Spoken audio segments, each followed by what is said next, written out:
Hello, beautiful friends and fellow word lovers. Welcome back to Pocket of Poetry. I'm Olivia, and today's video is going to be the Finally Fall book tag.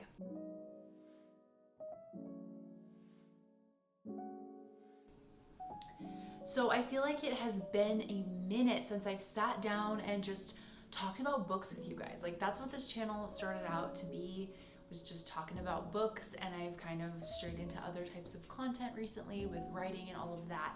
But today I just kind of wanted to go back to the roots and do like a good old booktube tag and just talk about some books and just have a fun little chat. So I'm really excited. Fall is just the best season, we all know, and it's so much fun. And I feel like fall is one of the best seasons for reading because there's something about the coziness of fall and the crisp air and the weather that just makes you want to curl up with a good book, you know? And the last couple of days where I live, it has been really gloomy weather, like really rainy and cloudy and drizzly. And I've been loving it, and it has been putting me in such a reading mood, even though I'm still struggling with finding good books. But that's another conversation. So before I start the book tag, however, I actually wanted to give you guys a quick little haul.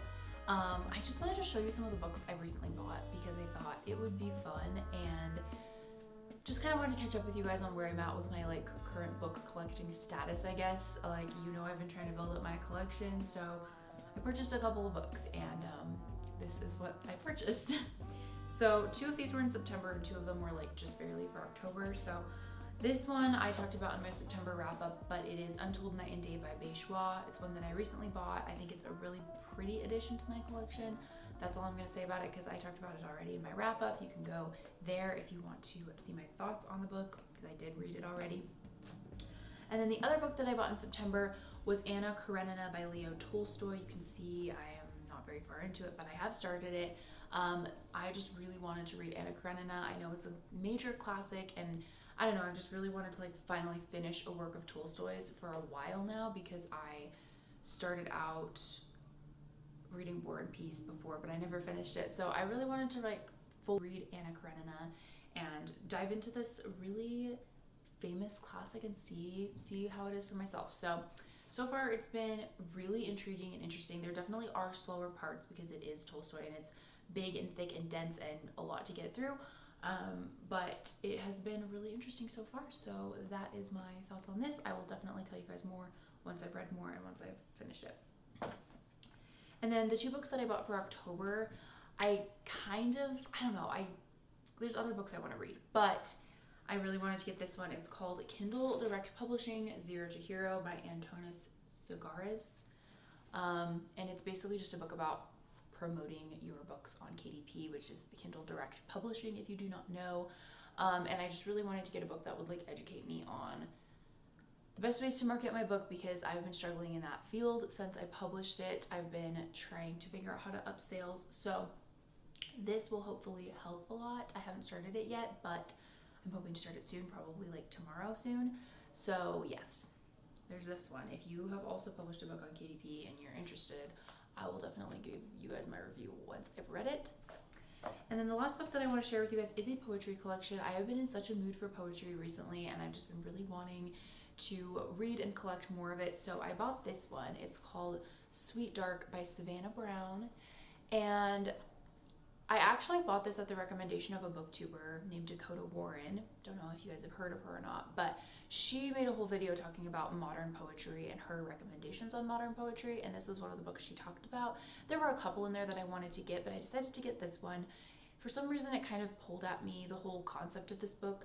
And then when I pulled it up on Amazon, I saw that I actually know the author of this. Well, I don't know her, but I knew who she was. I had seen her back in the day. I used to be really into spoken word poetry, and the author of this book, Savannah Brown, she actually got started by posting her spoken word videos on YouTube, and I actually watched them. Like, I used to watch her YouTube videos and watch her spoken word a lot. And she's got like a ton of books out now. This is like her 5th published poetry book now. So I'm really excited to read it, and I've already kind of like skimmed through, and I really, really like her style of poetry and the way that she writes. And she kind of gives me like Sylvia Plath vibes a little bit, and it's like my favorite thing. I love Sylvia Plath. I love her poems, and I love poems that give me similar vibes to that. So I'm really excited to dive into Sweet Dark as well. Without further ado, let's jump right into the tag and start answering some questions. So the very first one, fall, the air is crisp and clear, name a book with a vivid setting. For this one, I decided to go with The Little Friend by Donna Tartt. I know I talk about Donna Tartt a lot, but here's the thing, vivid settings, she's the queen of them, okay? There's no one that does it better than Donna. And I wanted to mention The Little Friend because that is her book that I've talked about the least on this channel, and like her other books have very vivid settings as well, but this book in particular sucked me in hard with the setting. The setting itself was just so atmospheric, so gloomy, so like gloomy is probably the first word that comes to mind when I think about it, but very like swamp-like. Like the entire book has a sort of atmosphere of like swampiness to it, like you're slogging through a swamp, and it's very like it's set in Mississippi in the 70s, I think, and it's set in the summer, so it's very like, you know, sticky heat and slow moving days and swamps and all these just atmospheric elements that really make the book so spectacular. I highly recommend this book. If you're looking for a good setting, Donna Tartt in general is an amazing writer to really get into that world, but I wanted to specifically mention The Little Friend. Up, nature is beautiful, but also dying. Name a book that is beautifully written, but also deals with a heavy topic like loss or grief. So there were a lot of books that I could have chosen for this, but when I was planning out my answers for this tag, I didn't want to mention a bunch of books that I'd already mentioned in other videos. I'm trying to like branch out a little bit. So the one that I decided to go with was A Little Life by Hanya Yanigahara. This book I talked about as well in my September wrap-up because I read it last month, and it was definitely the saddest, most heart-wrenching, heavy is the right word, book that I've probably ever read. But incredibly beautifully written. And not only is it incredibly beautifully written, it's an incredibly important story that I think everybody should read at some point or another in their life. It's just very poignant and impactful and powerful and just full of characters that feel like real human beings and full of topics that are incredibly important to discuss and be brought awareness to. Okay, small sidebar here. I feel like one of the most important things about literature is the way that it can bring awareness to topics in a way that nothing else can. Like when you're getting into the head of a character, when you're truly experiencing the emotions and the feelings of a character, there is no better way, in my opinion, to really feel empathy and put yourself in the shoes of someone who has gone through something. And for that reason, I feel like books are one of the most effective ways to spread education about certain things and to spread empathy and awareness about certain things. I actually talked about this in my book where I dissected Ariana, The Making of a Queen. It was like a little book dissection video that I did about like religious culture and how it relates to this book. Anyway, in that book I talked about how if there had been more nuance and empathy towards the characters in this book, the book could have been like 1,000 times more effective. And I genuinely believe that when there's incredibly detailed, amazing character development in a book, dealing with situations like this, it's one of the most impactful things in the world. So I talked more about it specifically in my September wrap-up, so you can check that video out if you've never heard of A Little Life and you're curious about it. Just so you guys know, major trigger warnings on this one, like be really, really careful before reading it. I just want to mention that before I move on because I would hate for someone to not be aware of that. Yeah, so, but yes, that book is incredible and deals with very heavy topics and it's very beautiful. Number 3, fall is back to school season. Share a nonfiction book that taught you something new. So I haven't been the best at reading nonfiction books this year, I must confess. It has not been a thing for me very much. I don't even know that I've read like 2 or 3 nonfiction books this entire year. So haven't read very many, and the ones that I have read I've already talked about a lot, so I wanted to kind of branch out a little bit and talk about a book that I've not talked about a million times. So I decided to recommend to you guys The Element by Ken Robinson. That book is probably my favorite nonfiction book of all time. Like, I have to be honest. I love it. I adore it. I've read a lot of good nonfiction books, but that one is probably my favorite. And basically, The Element is a book that is about educational reform.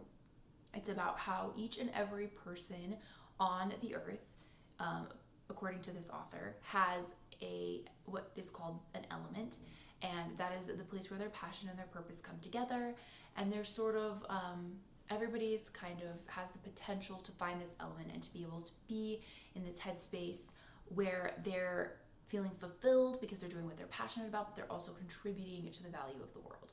So it's an incredible book. It talks about different people who found their elements. It talks about how there's elements all across the board in all different fields, and how in order to encourage that, we need reform in our education system to place equal value on subjects like art, music, theater, all sorts of arts subjects instead of just academic subjects. So that is The Element, one of my favorite nonfiction books, and one that I recommend to everyone. Question number 4 is so cute. It says, in order to keep warm, it's good to spend some time with the people we love. Name a fictional family / household / friend group that you'd like to be a part of. So I don't think this will be a surprise, but I had to choose the Blackthorn family from the Dark Artifices trilogy, the Shadowhunter Chronicles, because I have too much love for the Blackthorns in my heart. They're my favorite, and there's no other like family or friend group or like thing that I would want to be a part of more than them. Like, I just love all of them so much. So, and they're like the ultimate comfort characters for me. So that is my answer for that. I'm gonna skip over question number 5. It's just wanting me to show a pile of fall colored spines. I was too lazy to like actually make a pile, but the books that are on display right here are my most fall looking ones. Like, the color scheme is all like black and red, but yeah, these are the ones. These are them. It's the perfect time for some storytelling by the fireside. Share a book where somebody is telling a story. So the first thing that popped into my mind when I heard this prompt was The Story Girl by Ella Montgomery. Ella Montgomery is my absolute favorite author. Like, most nostalgic childhood memories connected with her books. And The Story Girl, I've read almost all of the books she's ever written. And The Story Girl was one that I read when I was younger that I remember absolutely loving. We follow a young girl named Sarah who goes to stay with her cousins. They live on Prince Edward Island in Canada. All of Ella Montgomery's books take place there, if you don't know. And she basically has this enigmatic charm about her and this quality that she's able to tell stories really, really well. She's an excellent storyteller, and all of her cousins and friends love her for it, and she's kind of like the ringleader of their little group, and she's always telling them these fantastical, beautiful stories. So basically throughout the whole book, the lives of the children and their sort of prosaic day-to-day lives are intermingled with these beautiful, fantastic stories that Sarah tells, and it deals with a lot of like different themes that kind of have to do with Ella Montgomery's life. Deals with like depression and love, and just a lot of like sadder, more melancholy topics are covered in the stories, whereas like the current day, everyday life situations are more like happy and idyllic, kind of like the normal writing that Ella Montgomery is known for. So anyway, The Story Girl is such a cute book, and I totally recommend it. I love Ella Montgomery so much. So this is a book that I actually really want to reread, like soon in the near future, because I haven't read it in a really long time. So yeah, I want to reread it soon, because this prompt literally reminded me of that book. So thank you to the Finally Fall book tag for that. The nights are getting darker. Share a dark, creepy read. I'm not the biggest fan of like thriller and horror books. I haven't read that many of them. I'm not very well read when it comes to that genre, and the ones that I have read haven't been ones that have like wowed me. I mean, there's been a couple, but there hasn't been any that I've like really liked and enjoyed. So I actually am going to tell you guys about the most recent book that I finished today, actually, and it is a thriller So I feel like it falls under this category, although it's not the most like dark, creepy atmosphere, but it definitely does have creepy, suspenseful elements to it. And that is this one. It is called The 22 Murders of Madison May by Max Barry. This book is a thriller wherein we have interdimensional travel. So basically there's this young man named Clayton Hors who decides he wants to follow after this girl, Maddie May. He falls in love with her and he like follows her through multiple dimensions and kills her in every dimension because she's not the right Maddie. So basically we have this murder plot going on that spans multiple worlds, and in every world he goes, finds this girl and kills her. And so our main character, Felicity, is a reporter in New York City, and she finds out about all of this. She kind of stumbles into this world accidentally and ends up getting caught up in all of it. So that's what the book is about. I mentioned this book because it's one of the few thrillers that I read, and it's really good. I finished it today, and I really enjoyed it. There were things about it, and I'll talk more in depth on it in my wrap-up, but I did enjoy it a lot. And as far as like thrillers that I've read go and like sort of creepier, darker reads go, I really, really liked this one. Next up, we have The Days Are Getting Colder. Name a short, heartwarming read that could warm up somebody's cold and rainy day. So it was kind of hard to think of one for this one, but I finally settled on With the Fire on High by Elizabeth Azevedo. This book I read earlier this year, so I actually read it a while ago, but it did pop to mind thinking of like a shorter, heartwarming read, because this book is definitely, it's not like super skinny, but it's a quick read. Like if you look at the pages, the font is really large and it's a really easy read. It's one that I breezed through really quickly, and it was very heartwarming and very like touching, and one that I feel like even just look at the cover, like how happy and bright the cover is, like this could totally warm up your rainy day. And there's a lot of like talk about cooking in it, because our main character Emily, she is an aspiring chef, so we have recipes throughout the book. We have mentions of Emily cooking different dishes, and I always think that is so comforting and homey and heartwarming. So that is my recommendation. The last question was, fall returns every year. Name an old favorite that you'd like to return to soon. And funny enough, I actually couldn't think of like any old favorites that I want to reread, because either I have reread them recently or I just don't have interest in rereading them because I'm not quite there yet. I'm not quite to the point yet where I'm like, oh yeah, I want to reread that. One book that I did consider rereading for a while was The Goldfinch, but I read that only a few months ago, so I can't really consider it an old favorite. So I'm kind of giving the same answer that I gave on one of the earlier prompts when it asked about the storytelling, The Story Girl, because it reminded me of that book, and now I really, really want to reread it because it's been a long time since I've read that one. So that's my answer to that too. Hopefully it's not lame that I picked the same book for two different prompts. Okay, last but not least is the question that I've been the most excited for. Fall is the perfect time for cozy reading nights. Share your favorite cozy reading accessories. The first thing is on my lap right now. It's just this blanket. It's like the softest, fuzziest blanket. My sister-in-law gave it to me last year for Christmas, I think. Yeah. So shout out to her. But yeah, basically just like any really soft, cuddly blanket. But this one is my favorite one. It's just the softest thing ever. And I like how it's plaid. It's very happy. So that is one thing. You gotta have your fuzzy blanket. And then the other thing that I want to show you guys. Okay, the other thing that I want to show you guys is something that my husband got me for our anniversary back in August. And it is this little duck. His name is Marvin. He's our little buddy. And he's actually a reading light. So you just tap him and he lights up. And he's the cutest little reading light I've ever owned. I love reading with him on like the nightstand table, because it's so like cozy. It just gives you the whole room this like cozy kind of glow to it. And I love how easy he is to just turn on and off. You just tap him. Anyway, he's adorable. Meet Marvin.